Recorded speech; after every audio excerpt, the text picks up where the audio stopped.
post-production, then Yeah. how do you pull everything that you want from pre-production to actual production day to make it fit on post-production? Is that and how long is that process? It could take months. For me, I have to understand that when we go shoot, it's nothing like I planned. When you get it home, it's nothing like I thought it would be or hoped it would be. Right.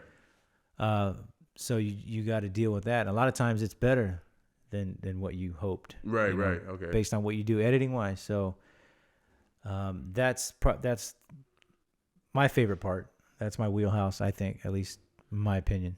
So the day before the shoot, what are you doing? Getting all this stuff together, charging batteries and clearing cards. Calling you guys, making sure Everything's still everything's set to go. cool. We actually had a cancellation the night before. Yeah, what was up with that? Yeah, there was. The girl. I don't know who the girl was. Oh, I do know who she was. But she didn't want to come out because she thought the area was dangerous. Or whatever, which I thought was like, I guess Well, it was. There was a shooting during your concert, so. Yeah. That's true. That's very true. She was. That should have been that scene. No, she wouldn't have been that scene. That wasn't her scene. No. Okay. Yeah, I don't think about that. But yeah. So anyway. Okay, so let's talk about that. How do you, the day before or something, like right before your production, something catastrophic happens? Mm-hmm. Still got to shoot. How do you do that? I'll give you a great example. We did one at that Lake Elsinore one. The dude, I'm not going to name names. Anyways, he cancels the day before. Okay. Yeah, so we're shooting at a lake the next day. And he gives me some excuse, man. Right. That he's up north. Stuck up there. I think he's up in Frisco or something. Okay. So I called his bluff. I said, "Hey, I'll pay for your ticket to get that come fly? come on." Oh, yeah. Okay. So you got to deal with it. So I rewrote something that night, and we shot something to clean it up, kind of like we did with the DJ. Right. Okay. Yeah. So I I expect all that now. Yeah. Before I didn't. Before I'm like, what are we gonna do? I think the show scene taught me to expect probably the worst because I had invited to do when we did the show part. I had invited. I don't know, it was 60, 70, 80 people, and I get a chunk of them confirmed. I'll come through, whatever. So I'm expecting a pretty decent crowd. Right. And then, like you said, the night of, it's, a couple people. And shout out to the people that showed up, Sure. what I'm saying? Of course, shout out. And shout out to people that came back again, and showed up. So I appreciate that. But it taught me to say, hey, maybe everything's not going to flow how you think it's going to flow. I think that's the big deal. And that's part of my driving force too, is to finish it for those that came.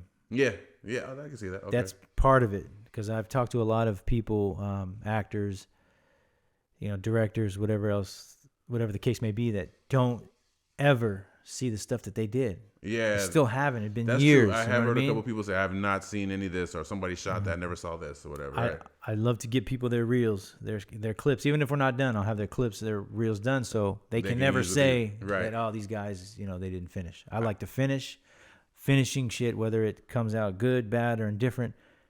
Finish it. Yeah, finish the shit. Favorite part of any project is a finished project. Like I don't care, like you say, good, bad, or indifferent. Just to know that a lot of people start a project sometimes. Right. And they won't ever get to the finish line. Mm-hmm. To know that after you finish one, then sometimes you finish another one, and you finish another. Like we've finished, I don't know how many projects or whatever. Yeah. And each time it doesn't get old to me. It doesn't get old to a point where it's like, oh, okay, well, we finished that one. Yeah. Like every time it's just as exciting as the first time of finishing a project. I don't know what it is about the completed project to me, but it feels like, okay, all that hard work.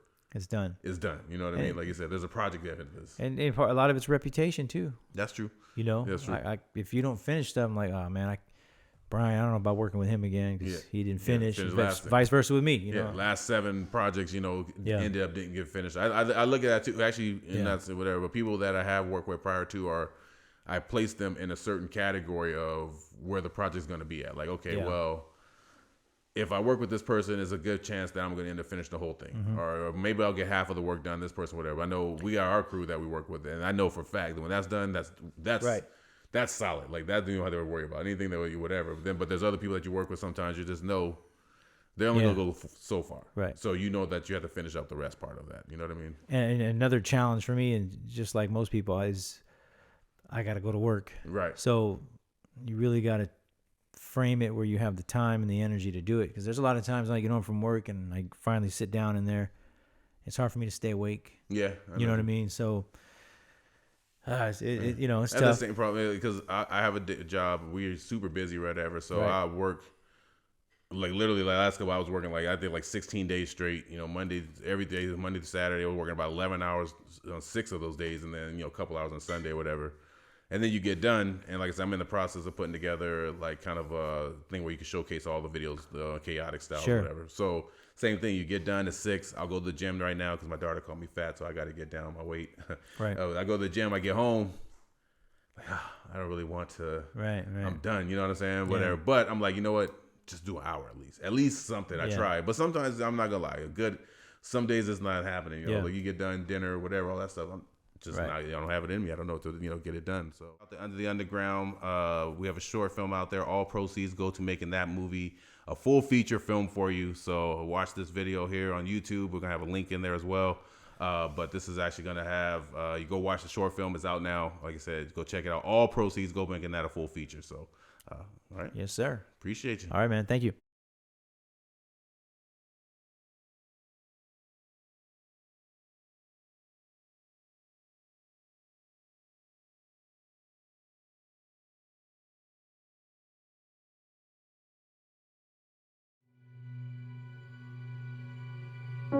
You do know rocking the mic is against the law now, don't you? Yeah, we're doing this for the passion of hip-hop anyway. I say we say fuck the rules, man. The underground lives on. You've been found guilty of the Rhythmic American Poetry Act. And the penalty for that.